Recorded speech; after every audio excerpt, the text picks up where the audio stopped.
Welcome to A1 TV Telugu news. నేను భువన. ఇవాల్టి bulletin చూద్దాం. అనకాపల్లి జిల్లా చీడికాడ మండలంలోని జరిగిన వైఎస్ఆర్సీపీ విస్తృత స్థాయి సమావేశంలో మాజీ డిప్యూటీ సీఎం బోడి ముత్యాల నాయుడు సంచలన వ్యాఖ్యలు చేశారు. మోసం చేయడంలో సిద్ధస్తుడు చంద్రబాబు అని విమర్శించారు. బాబు షూరిటీ మోసం గ్యారంటీ అంటూ ఎద్దేవా చేశారు. ప్రశ్నించడానికే పార్టీ పెట్టిన పవన్ కళ్యాణ్ రాష్ట్రంలో జరుగుతున్న అరాచకాలపై ఎందుకు నోరు బెదరపడం లేదని నిలదీశారు. కూటమి పాలనలో ప్రజలకు జరిగిన నష్టాన్ని ఇంటింటికి వివరించాలని కార్యకర్తలకు సూచించారు.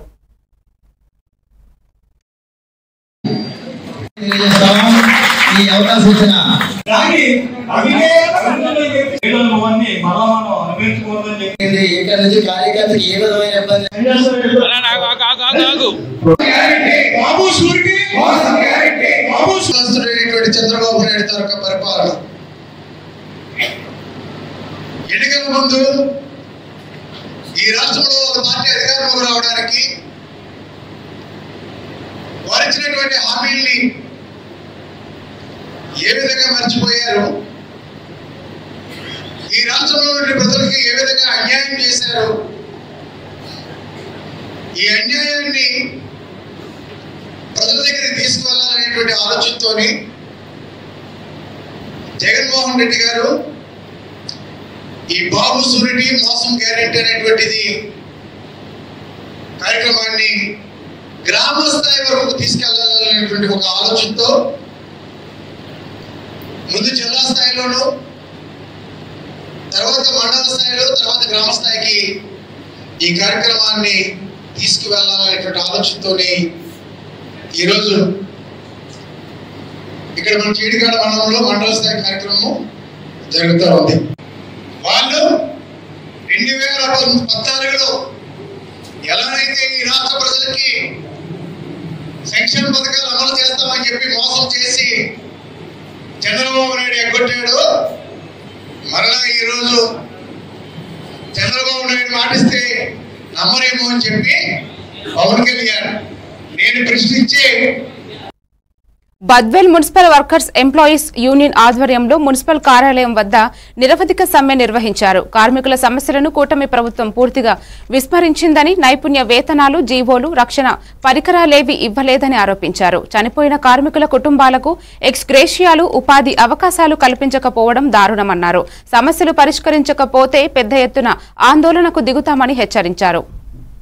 సమ్మెకాలపు వేతనాన్ని ఇవ్వాలి, కోవిడ్ కార్మికులకి బకాయిన వేతనాలను ఇవ్వాలి, కోవిడ్ కార్మికులకి బకాయిన వేతనాలను అమలు. రాష్ట్ర వ్యాప్తంగా ఉన్నటువంటి మున్సిపల్ కార్పొరేషన్లు, మున్సిపాలిటీలు, నగర పంచాయతీలో పనిచేస్తున్నటువంటి ఉద్యోగ కార్మికుల సమస్యల పరిష్కారం కోసం ఈ నెల 13వ తేదీ నుండి రాష్ట్ర వ్యాప్తంగా Andhra Pradesh municipal workers and employees federation CI2 అనుబంధ సంఘం ఆధ్వర్యంలో ఇంజనీరింగ్ కార్మికులు సమ్మెబాట పట్టారు.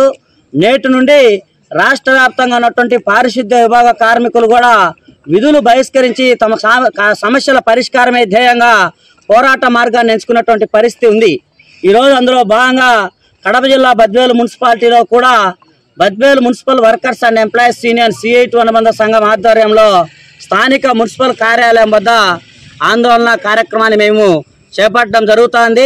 మరణానికి 5 లక్షలు చెల్లించాలని చెప్పేసి ప్రభుత్వం ఉత్తర్వులు ఇచ్చినప్పటికీ స్థానిక మున్సిపాలిటీల్లో చనిపోయిన కార్మికుల కుటుంబాలకు సైతం ఎస్గేషియాలు చెల్లించడంలో కూడా తీవ్రమైనటువంటి నిర్లక్ష్యాన్ని స్థానిక అధికారులు ప్రదర్శించడం సరైనటువంటి కాదని చెప్పేసి కూడా మేము ఈ సందర్భంగా చెప్తున్నాం.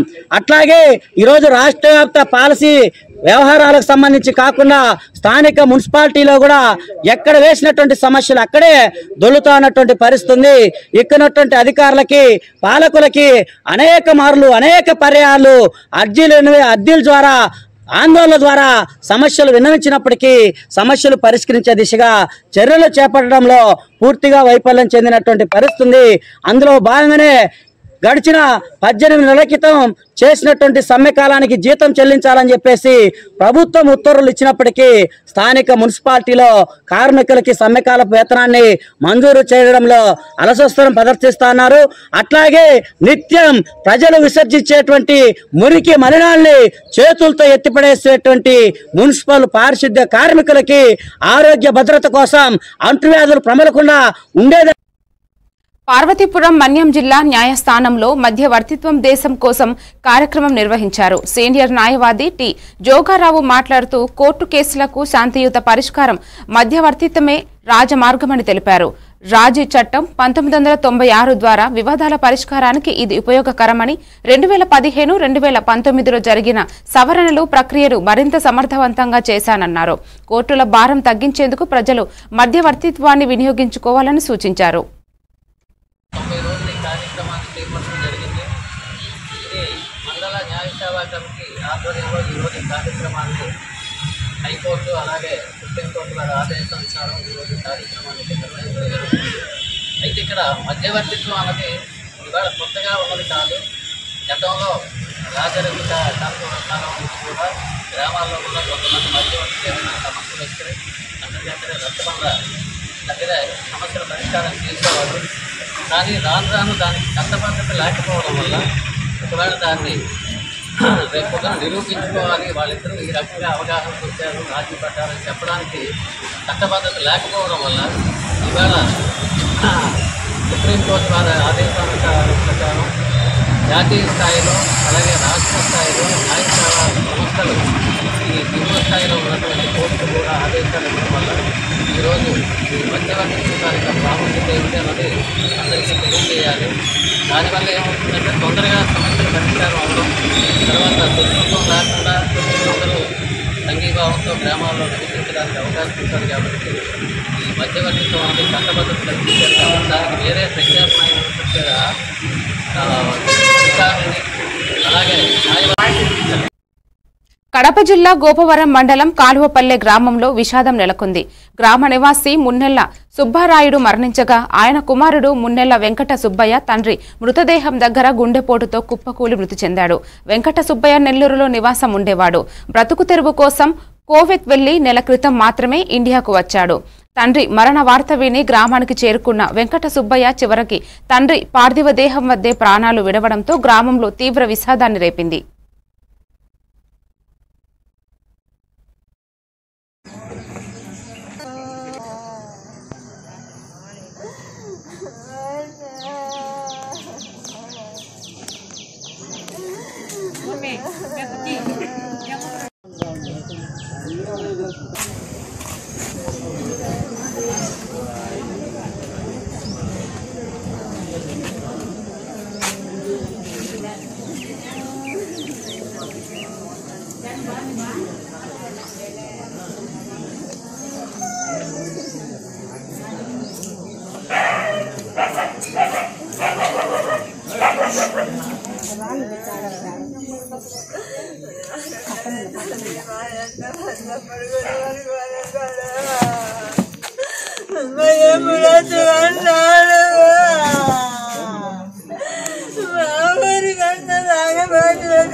విజయనగరం జిల్లా గజపతి నగరంలో మధ్యవర్తిత్వం దేశం కోసం అంశంపై బుధవారం అవగాహన ర్యాలీ నిర్వహించారు.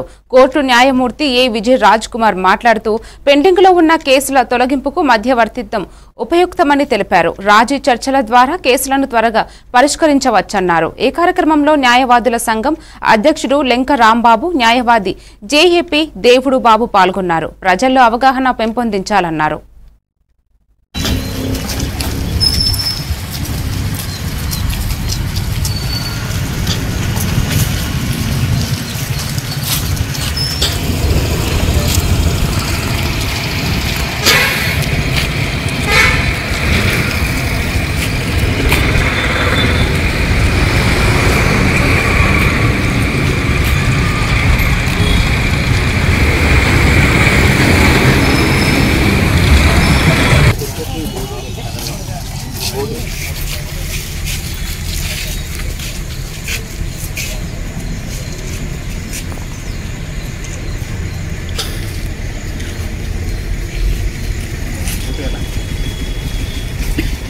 గౌరవ హైకోర్టు వారి ఆదేశాల మేరకు రాష్ట్రమంతటా కూడా ఈ మధ్యవర్తిత్వం మీడియేషన్ మీద అవగాహన కల్పించడం జరుగుతుంది.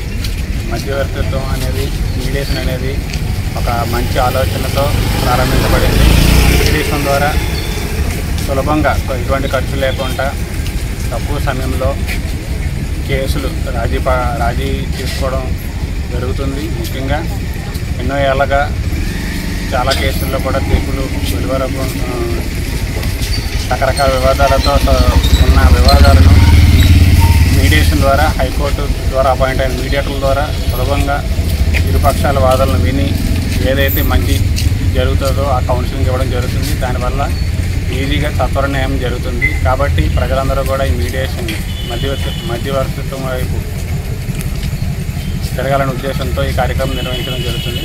కాబట్టి ఇక్కడ వచ్చిన కడప జిల్లా బద్వేల్లో మధ్యవర్తిత్వం ఫర్ నేషన్ కార్యక్రమాన్ని అంతర్గతంగా జూలై 16న అవగాహన ర్యాలీ నిర్వహించారు. Senior civil judge Y J Padmasri, junior civil judge Y Saritha, P Mukesh Kumar, bar president DVSR Krishna, న్యాయవాదులు, పోలీస్ సిబ్బంది పాల్గొన్నారు. పెండింగ్ కేసుల తగ్గింపునకు మీడియేషన్ ఉపయోగకరమని, ఇది సమయం, డబ్బు ఆదా చేస్తుందని వారు వివరించారు. కోర్టుల ముట్టడి లేకుండా రాజీ ద్వారా సమస్యల పరిష్కారం సాధ్యమవుతుందని తెలిపారు.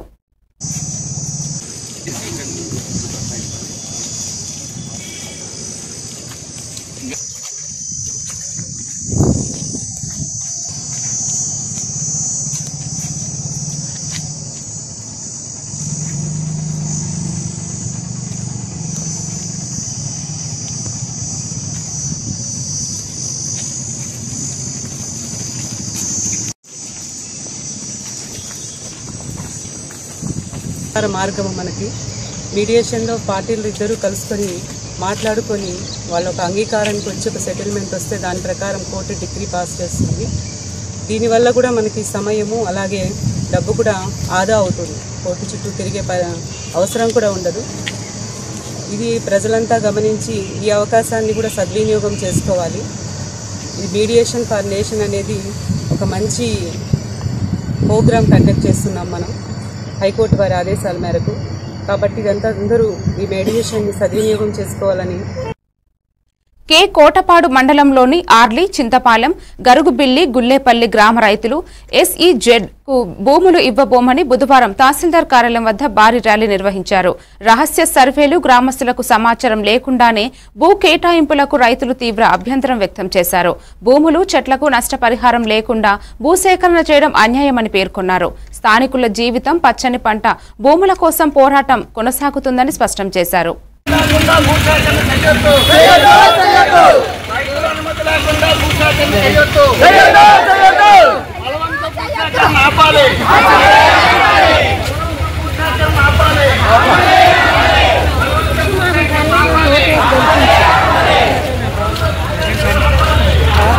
ప్రభుత్వం కాజేసి రియల్ ఎస్టేట్ వ్యాపారం చేసుకోవడానికి ఇక్కడ చూస్తాం తప్ప ఇక్కడ ఎటువంటి కంపెనీలు రావు అనేటువంటిది మేము స్పష్టంగా చెప్పదలుచుకున్నాం. ఎందుకంటే ఒక కంపెనీ రావాలంటే సముద్ర తీర ప్రాంతం ఉండాలి, హైవే ఉండాలి, రైల్వే మార్గం ఉండాలి. ఈ మూడు లేకుంటే ఎక్కడ కంపెనీలు రావడానికి అవకాశమే లేదు. కానీ ప్రభుత్వం రైతుల దగ్గర అక్కడ ప్రభుత్వ భూములు ఉన్నాయి కాబట్టి ఈ భూములు కాజేసి కుట్రపూరితంగా రియల్ ఎస్టేట్ వ్యాపారం చేసుకోవచ్చు అనేటువంటి ఉద్దేశంతో ఇక్కడ ఉన్నటువంటి రాజకీయ నాయకులు ఈ విధమైనటువంటి వ్యవహారం చేస్తుంటారు. దీని మీద రైతులందరూ కూడా కంటి మీద కునుకు లేకుండా ఈరోజు తీవ్రమైనటువంటి ఆందోళన ఈరోజు చెంది ఈరోజు మేము భూములు ఇవ్వబోము, మాకు భూములు ఇవ్వడానికి ఎటువంటి ఇష్టం లేదు కాబట్టి మేము తాతల తండ్రుల నుంచి ఇదే భూమి మీద మేము బతుకుతా ఉన్నాం.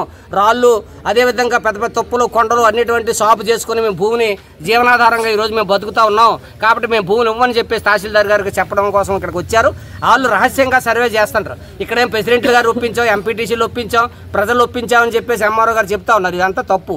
ఎందుకంటే వాళ్ళందరినీ ఒప్పిస్తే ఇక్కడికి ఎంతమంది వచ్చారంటే మేము అడుగుతా ఉన్నాం. కాబట్టి ఇంతమంది జనాలకి భూమి ఇవ్వడానికి ఇష్టం లేకపోతే తహసీల్దార్ గారు మేము అందరినీ ఒప్పించాం, భూమి సర్వే చేస్తాం అనేటువంటి చెప్పడం ఏంటంటే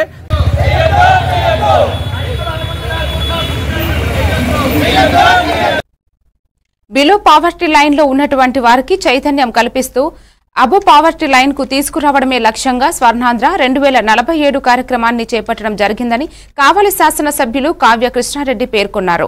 స్వర్ణాంధ్ర 2047 సాధనకై కావలి ఆర్జీఓ కార్యాలయంలో అన్ని శాఖల అధికారులతో నిర్వహించిన సమీక్ష సమావేశంలో ముఖ్య అతిథిగా పాల్గొని 2047 అభివృద్ధిపై నివేదికలు తయారు చేసినట్లు తెలిపారు.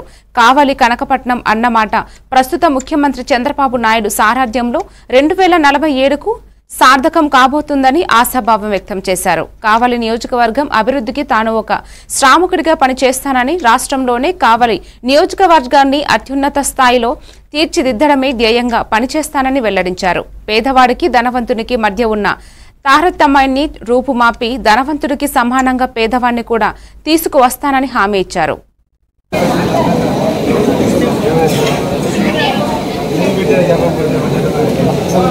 సో దీని తర్వాత నెక్స్ట్ వచ్చేసి మనం ప్లాన్ వేయాలి. ఈ 2047 ప్లాన్ ఒకటి చేసుకోవాలనే ఉద్దేశంతో ఈ విషయాలు ఉంటారు. అలాగే కాన్స్టిట్యూన్సీ వైజ్ ఉన్నటువంటి అందరూ ఈ కేకే మాత్రమే కాకుండా నెక్స్ట్ నేను చెప్పినట్లు మీకు ఎటువంటి అంటే మీరు ఫీల్డ్ లెవెల్లో పనిచేస్తున్నారు కాబట్టి ఫీల్డ్ లెవెల్ 47 బేస్ చేసుకొని ఈరోజు ఆర్డీఓ కార్యాలయం నందు వివిధ రంగాలకు చెందినటువంటి అధికారులందరితోనూ డివిజనల్ అధికారులందరితోటి ఈరోజు సమావేశం కావడం జరిగింది.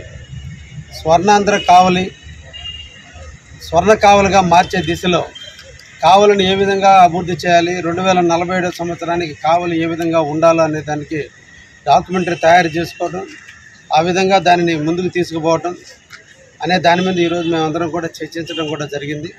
ముఖ్యంగా 10 అంశాల మీద ఈ రోజున కావలిలో 10 అంశాల మీద బిలో పావర్టీ లైన్లో ఉన్నటువంటి ప్రజల్ని ఎవరైతే ఉన్నారో వాళ్ళందరినీ కూడా అబవ్ పావర్టీకి తీసుకురావడానికి కోసంగా వాళ్ళని ఏ విధంగా చైతన్యపరచగలిగితే వాళ్ళ జీవితాలు కూడా బాగుంటాయనే దాంట్లో బాగుపడేదానికి అవకాశం ఉంటుంది. కాబట్టి ఈ రోజున ఈ రాష్ట్రంలో దేశంలో మొట్టమొదటి P4 కార్యక్రమాన్ని మన రాష్ట్రాన్ని ప్రవేశపెట్టడం కూడా జరిగింది. ఆ కార్యక్రమం ఇప్పుడు మేమందరం కూడా డాక్యుమెంటరీ తయారు చేస్తున్నాం. అందులో భాగంగా కావలి నియోజకవర్గంలో 9,000 కుటుంబాలు దారిద్ర్య దిగువ రేఖన ఉన్నందువల్ల మరీ చాలా పేదరికాన్ని అనుభవిస్తున్నందువల్ల వాళ్ళందరినీ కూడా ధనవంతులు చేయాలి. పేదవాడుగా మిగిలిపోతున్నాడు, ధనవంతుడు. రైతుల కోసం త్వరలోనే అన్నదాత సుఖీభవ కార్యక్రమం అందుబాటులోకి వస్తుందని నెల్లూరు రూరల్ ఎమ్మెల్యే కోటంరెడ్డి శ్రీధర్ రెడ్డి తెలిపారు. కందమూరు ఉప్పుటూరు రహదారి పనులకు శంకుస్థాపన చేస్తూ గ్రామాభివృద్ధికి కుల మత పార్టీ భేదం లేకుండా పనిచేస్తానన్నారు. ఈ రహదారి 90 రోజుల్లో పూర్తి చేసి ప్రజలకు అంకితం చేస్తామని చెప్పారు. 1 సంవత్సరంలోనే నెల్లూరు రూరల్ అభివృద్ధి దిశగా ముందుకెళ్తుందని, స్థానిక ఎన్నికల్లో 100% విజయాన్ని సాధిస్తామని ధీమా వ్యక్తం చేశారు.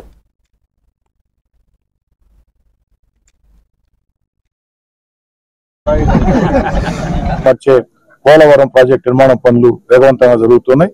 ప్రపంచంలో రాజధాని లేని రాష్ట్రం ఆంధ్రప్రదేశ్ ఒక్కటే. ఆంధ్రప్రదేశ్ కి అద్భుత రాజధాని నిర్మాణం కాకుండా మన బిడ్డల ఉద్యోగాల కోసం పారిశ్రామిక పెట్టుబడులు ఆకర్షిస్తూ భవిష్యత్తులో కొన్ని లక్షల మంది మన బిడ్డలకు ఉద్యోగాలు వచ్చేదానికి ముఖ్యమంత్రి చంద్రబాబు నాయుడు గారు చేస్తున్న ప్రయత్నాలకి ప్రజలందరూ కూడా అండగా ఉండాలని చెప్పని, అదేవిధంగా కందమూరు గ్రామంలో నూతన ఇళ్ల విషయం కూడా అడగటం జరిగింది. ఆ యొక్క ఇల్లు కూడా త్వరలోనే అన్ని రకాల అవకాశాలు తీసుకుని ఏర్పాటు చేస్తాను మాట ఇస్తూ, గ్రామాల్లో అందరినీ కోరుకునేది ఒకటే, ఎక్కడా కూడా కక్షలు కార్పణ్యాలు లేకుండా, కులాలు మతాలు పార్టీ భేదం లేకుండా ఎన్నికల వేళ మాత్రమే పార్టీలు జెండాలు అజెండాలు, ఎన్నికలు లేని వేళ ఆ యొక్క గ్రామాల అభివృద్ధికి నేను సిద్ధంగా ఉన్నా.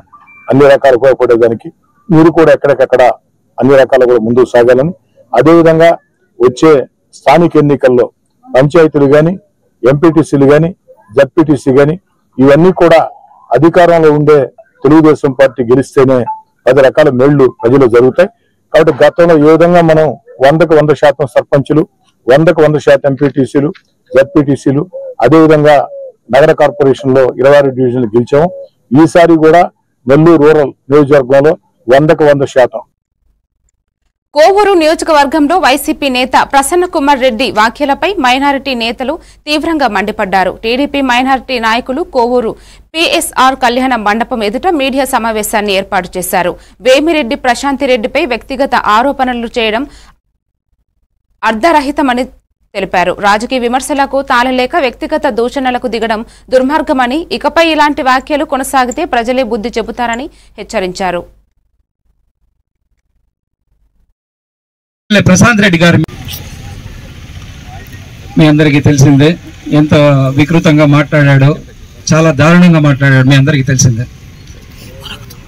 వైసీపీ పార్టీ కార్యకర్తలు సిగ్గు లేకుండా లజ్జ లేకుండా ఆయన మాటలకి విజిల్స్ వేస్తూ తప్పట్లు కొడుతూ మా ఎమ్మెల్యే ప్రశాంత్ రెడ్డి గారి మీద అనుచిత వ్యాఖ్యలు చేస్తూ ఉంటే, అయ్యా వైసీపీ కార్యకర్తలారా, అదే మీ ఇంట్లో ఉండేటువంటి తల్లులకి చెల్లులకి ఉండేటువంటి మహిళామూర్తులకి ఈ విధంగా కానీ మీరు కానీ అదే 6 సార్లు ఎమ్మెల్యే అని చెప్పుకుంటూ ఒకసారి మంత్రిగా అని చెప్పుకుంటున్నటువంటి ప్రసన్న కుమార్ రెడ్డి గారు 4 సార్లు మీకు ఎమ్మెల్యేగా అవకాశం ఇచ్చింది తెలుగుదేశం పార్టీ, మంత్రిని చేసింది తెలుగుదేశం పార్టీ. మీకు అక్కడ వాళ్ళ సమస్యలు తెలుసుకునేటప్పుడు ప్రతి ఒక్క మహిళ మీ గురించి మాట్లాడుతున్నారు. ఏందండి అట్లా మాట్లాడుతున్నారు? ఒక మహిళా ఎమ్మెల్యే గారు ప్రశాంతమ్మ గారి గురించి ఈ విధంగా మాజీ ఎమ్మెల్యే గారు మాట్లాడుతున్నారని ప్రతి ఒక్కరు ఇళ్లలో అయితేనేమి, టీ బంకుల్లో అయితేనేమి, బజార్లో అయితేనేమి మీ గురించి ఏ విధంగా మాట్లాడుకుంటారో ఒకసారి మీరు గమనించండి. ఇది కరెక్ట్ కాదు. అందుకే మీకు రాబోయే ఎలక్షన్లో కూడా ప్రతి ఒక్కరు ఇప్పటికే డిసైడ్ అయిపోయి ఉన్నారు. మీరు ఈసారి కానీ నిలబడితే మీకు డిపార్ట్లు కాదు కదా, ప్రతి ఒక్క మహిళలు అయితేనేమి, ప్రతి ఒక్క ఆడపడిచేతనే మిమ్మల్ని ఓటేసే పాపాన పోరు. మీరు నియోజకవర్గంలో ఎక్కడైనా నిలబడండి, కోవూరే కాదు, కోవూరు అయితే అసలు చెప్పనే పడలే, కోవూరు కాదని చెప్పి ఇంకొక దగ్గర పోయినా కూడా మిమ్మల్ని ప్రజలు ఆడపడుచులు. బహిరంగ ప్రదేశాల్లో మద్యం లేదా పొగ తాగిన వారిపై కఠిన చర్యలు తీసుకుంటామని టౌన్ ఎస్ఐ మధుసూదన్ రెడ్డి తెలిపారు. టౌన్ సిఐ శ్రీనివాసులు ఆధ్వర్యంలో వైఎస్ఆర్ సర్కిల్ వద్ద దాడులు నిర్వహించి పలువురికి జరిమానాలు విధించారు. రోడ్డుపై మద్యం సేవిస్తున్న వారిని అదుపులోకి తీసుకుని కేసులు నమోదు చేశారు. బహిరంగ ప్రదేశాల్లో మద్యం పొగపానం లేకుండా ప్రజలు సహకరించాలని సూచించారు.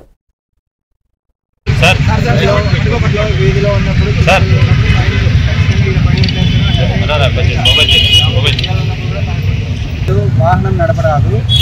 ఒకవేళ తాగి ఉన్నట్లయితే ఎవరో ఒకరిని పిలిపించుకొని లేదా ఆటో ద్వారా ఇంటికి వెళ్ళండి, అంతే తప్ప వాహనాలు నడపచ్చు. అలా నడిపి ఇతరుల ప్రాణాలకు, మీ ప్రాణాలతో పాటు ఇతరుల ప్రాణాలకు ముక్తి తీసుకురావు. అలాగే బహిరంగ ప్రదేశాల్లో ఓపెన్ డ్రింకింగ్, బహిరంగ ప్రదేశాల్లో డ్రింకింగ్ చేసే వాళ్ళకు కూడా హెచ్చరిక. కంపల్సరీగా అలాంటి వాళ్ళను ఎవరైనా సరే బహిరంగ ప్రదేశాల్లో డ్రింక్ చేస్తున్నట్లయితే వాళ్ళని పట్టుకెళ్ళి కోర్టు ద్వారా వాళ్ళకి చట్ట ప్రకారం ఏ విధమైన శిక్ష విధించాలో విధిస్తారు. వాళ్ళకు కూడా భారీగా ఫైన్ విధించే అవకాశం ఉంది. కాబట్టి బహిరంగ ప్రదేశాల్లో తాగొచ్చు, అలాగే తాగి వాహనం నడపచ్చు. మీ ద్వారా ఇటువంటి ఫైన్లు, ఈ 10,000 రూపాయల ఫైన్ అనేది ఎటువంటి విశిక్షణ లేదు. ఖచ్చితంగా 10,000 రూపాయల ఫైన్ వేస్తారు. అది కట్టని సమక్షంలో 30 రోజుల వరకు జైలు శిక్ష కూడా విధించే అవకాశం ఉంటుంది. కాబట్టి ప్రజలు దీని గురించి అవగాహనతో మెలగాలని కోరుకుంటున్నారు. లేకపోతే వాళ్ళని కూడా కోర్టు ముందు ప్రొడ్యూస్ చేస్తాం. వాళ్ళకి కూడా 1 లేదా 2-3 రోజుల శిక్షలు విధించే అవకాశం ఉంటుంది. ఒకవేళ 200 కూడా ఫైన్ కట్టలేని సమక్షంలో కనీసం అంటే 1 రోజు నుంచి 3 రోజుల వరకు శిక్ష విధించే అవకాశం ఉంటుంది. కాబట్టి బహిరంగ ప్రదేశాల్లో ధూమపానం చేయొద్దు, మద్యపానం చేయొద్దు, తాగి వాహనాలు నడపడాలి.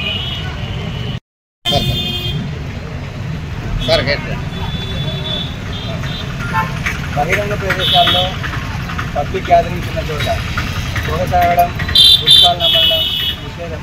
అలా చేసిన వాళ్ళకి ఖచ్చితంగా ఫైన్ వేస్తారు. దాంతోపాటు కళాశాలలు, విద్యా సంస్థల దగ్గర 100 మీటర్ల లోపల కూడా ఈ విధమైన పొగ, ఈ సిగరెట్లు, పుస్తకాలు వీధిలో ఉన్నప్పుడు విజయనగరం 1 టౌన్ పిఎస్ లో జూలై 16 మధ్యాహ్నం 3 గంటలకు జిల్లా ఎస్పీ వకుల్ జిందల్ మీడియా సమావేశాన్ని ఏర్పాటు చేశారు. ఇటీవల బైక్ చోరీల కేసులో నిందితులను అరెస్టు చేసి రికవరీ చేసిన వివరాలను వెల్లడించారు. ఈ సందర్భంగా కేసు ఛేదనలో ప్రతిభ చూపిన 1 టౌన్ సిఐ శ్రీనివాస్ మరియు ఎస్ఐకి ఎస్పీ అభినందనలు తెలిపారు. నేరాలపై ప్రజల్లో అవగాహన పెంచేందుకు పోలీసులు కృషి కొనసాగుతున్నదని తెలిపారు.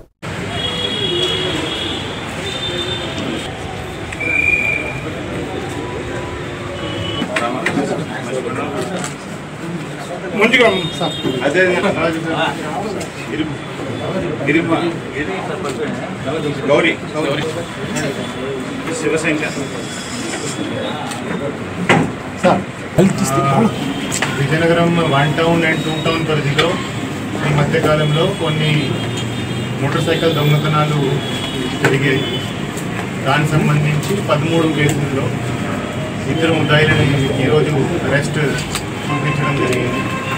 So Vizianagaram 1 town and 2 town పరిధిలో ఈ 13 మోటార్ సైకిల్ అఫెన్సెస్ అన్ని దాంట్లో బుల్లెట్ ఎన్ఫీల్డ్ చాలా కాస్ట్లీ మోటార్ సైకిల్స్. సో మనం రికవరీ చేసిన దాంట్లో 11 బుల్లెట్ ఎన్ఫీల్డ్ మోటార్ సైకిల్స్ ఉన్నాయి, 2 R15 మోటార్ సైకిల్స్ ఉన్నాయి. ఈ అన్ని మోటార్ సైకిల్స్ విలువ కలిపి అరౌండ్ 26 lakhs దాకా ఉంటుంది. సో ఈ దొంగతనాలు ఉప్పుదాల రాము అలియాస్ డీజే ఇతని మీద ఇంతకుముందు కూడా 10 mobile theft, motor cycle theft కేసులు ఉన్నాయి. అతని మీద సస్పెక్ట్ షీట్ కూడా ఉంది.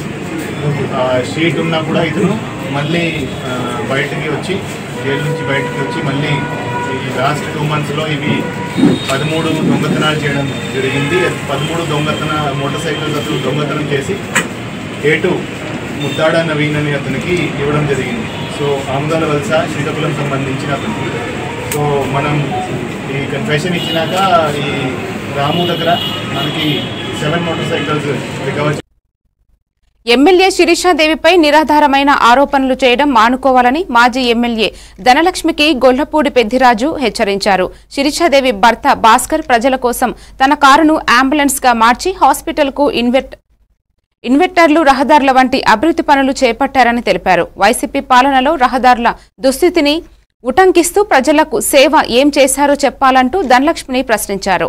ఎన్నికల్లో ప్రజలే తగిన బుద్ధి చెబుతారన్నారు. గ్రాంట్ తీసుకొచ్చిన తర్వాత మా ఎమ్మెల్యే శిరీషా భాస్కర్ గారు అనే విషయం కూడా మీరు గుర్తించుకోవాల్సిన అవసరం ఎంతైనా ఉంది. అలాగే లోదొడ్డిలో పూదేడు వరకు కూడా రోడ్డు శాంక్షన్ అవ్వడం జరిగింది. తర్వాత మన కోందులు కొండ మీద ఉన్న రహదారి కూడా శాంక్షన్ అవ్వడం జరిగింది. మరి ఇవన్నీ కూడా అభివృద్ధి కాదా అని నేను అడుగుతున్నాను. అలాగే మీరు సచివాలయ ఉద్యోగులకి డబ్బులు తీసుకొని లెటర్లు ఇచ్చారని చెప్తున్నారు. తప్పుడు ఆరోపణ. మా తెలుగుదేశం పార్టీ మా కూటమి నాయకులు ఎవరు వెళ్ళి చెప్పినా అక్కడ ఉన్న పిఎల్తో మాట్లాడి వాళ్ళు వెంటనే వాళ్ళకి పార్టీలతో పని లేకుండా ప్రతి ఒక్కరికి కూడా వెళ్ళి అడిగిన వారందరికీ కూడా లెటర్లు ఇచ్చి అందరూ కూడా ప్రశాంతంగా ఎవరి దగ్గర కూడా ₹1 కూడా తీసుకోకుండా లెటర్లు ఇస్తే దాన్ని కూడా డబ్బులు తీసుకొని ఇబ్బందులు గురి చేశారని చెప్తున్నారు. అసలు మీరు ఏ ఉద్దేశంతో మాట్లాడుతున్నారు? అంటే మీ ప్రభుత్వం, మీ వైసీపీ పార్టీ ఇంకా రాదనా మీ అభిప్రాయం? ఏదో మాట్లాడాలి అని మాట్లాడుతున్నారు. గతంలో మా కుటుంబంలో మేము ఏదో మాట్లాడుకుంటాం, అవి మీకు అవసరం లేదు. మీరు గత 5 సంవత్సరాల్లో మీరు ఏం అభివృద్ధి చేశారు, ఏమి సంక్షేమం చేశారనేది చెప్పుకోండి. మీరు ఆ రోజు ఎంతమంది పిల్లలు ఉంటే అంతమందికి ఇస్తామని చెప్పారు. ఏంది తల్లికి వందనం, అమ్మకి ఒడి, ఏం చేశారు? అది అమ్మఒడి ఒకరికే ఇచ్చి కన్నీళ్లు దుడుపుకున్నారు. మరి ఈ రోజు మేము ఇచ్చిన మాటకి ఎంతమంది ఉంటే అంతమంది పిల్లలకి కూడా తల్లికి వందనం ఇచ్చిన ఘనత మా చంద్రబాబు నాయుడు గారిది. అలాగే కొంతమంది వేరే ఇబ్బందులతో ఉండిపోతే అవన్నీ కూడా ఎమ్మెల్యే గారు సరిచేసి మొన్నే ప్రతి ఒక్కరికి కూడా అకౌంట్ లో పడే విధంగా కూడా. Stay tuned to even TV Telugu news.